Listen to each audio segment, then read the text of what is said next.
Welcome back to another episode of Mr. Tilly's Math Magics. In this episode, we are going to be going on with dot plots. So, let's jump right in. First thing we're going to need is right here, we're going to need a data set. So, what we've done here, we've actually surveyed 25 people on their favorite flavor of ice cream. And what we got was 5 different responses. So we have over here the responses that we got. So we would call this our nominal data. Over here in this section, we have broken it down. We've just abbreviated a little bit. And as you can see here, we've got our key. So C for chocolate, V for vanilla, and so on. The first thing we're going to do with this raw data is actually start to tally it up. So every time C occurs in this group here, we're going to cross it off and put a little tally mark there. So why don't we go ahead and do that? So 1, 2, 3,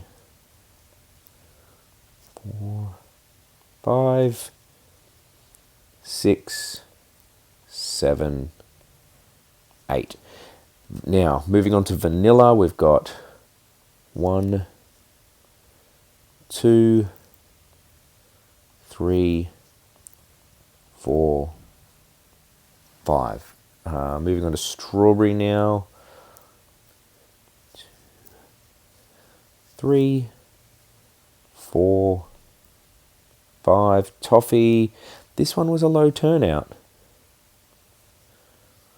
3, and then finally rainbow for 1, 2, 3, 4. Now, over here in this next column, we're going to actually tally it up. So we've got 5, 5, 3, and 4. Now, if we've done this correct, this total of all of these should equal the 25 people that we surveyed. And when we work this out, we go 5 plus 5 is 10, plus 8 is 18. 18 plus 4 is 22, plus 3 is 25. So we are good to go.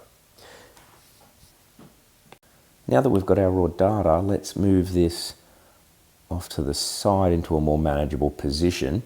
And we're going to move on with the rest of our dot plot. Well, what's the first thing we want to make sure we've got in a dot plot? We need both axes. We need our X and our Y axis. So let's just draw an X-axis. And the thing about this one is we want to make sure that we have enough evenly spaced sections to have all of our categories. Okay, so I'm just going to say we're going to put 1 there, 4, 5. And to save a bit of space, I'm not going to use the whole word. I'm just going to use the key. So we've got chocolate, vanilla, strawberry, toffee, and rainbow. And to save a bit of space, I'm going to just rub out the sections that we don't need, but I just want to leave a little bit on the end there. So next one we need a y-axis. So we're going to put this line over to the edge and we're going to go all the way up. Now, how far up do we want to go? Well, we want to make sure that our y-axis goes high enough to be able to accommodate our highest value. So, same deal there. I'm going to actually put little strike marks off to the side and I'm going to number them.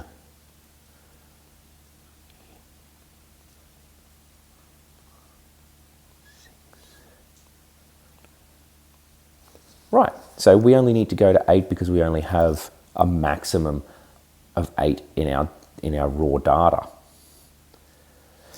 So now we actually get to go and fill out the dot plot and make sure that all of our values are in there correctly, all of our dots are stacked correctly. So let's go. For chocolate,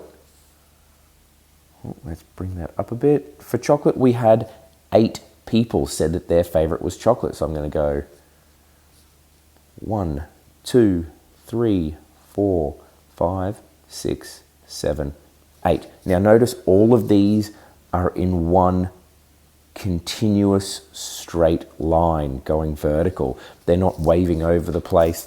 We can definitely say that every single one of those responses represents chocolate.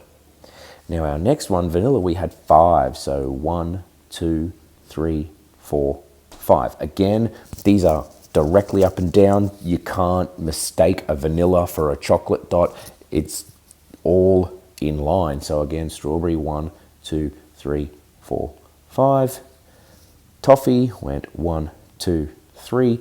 And rainbow went 1, 2, 3, 4. I've done them in different colors just to help with seeing the difference. But if you don't want to do them in different colors, you don't have to. What is important here, though, is that they all line up vertically, but also all the first entries line up horizontally as well. All the second entries line up horizontally. And for the most part, these dots are all pretty much the same size, and these are all very important factors when you are creating a dot plot. So remember, from here, if you have any questions, you can rewind the video, you can write them down, you can bring them into class. I'm sure your teacher will have a great activity ready for you to go. All right, well, I will see you next time.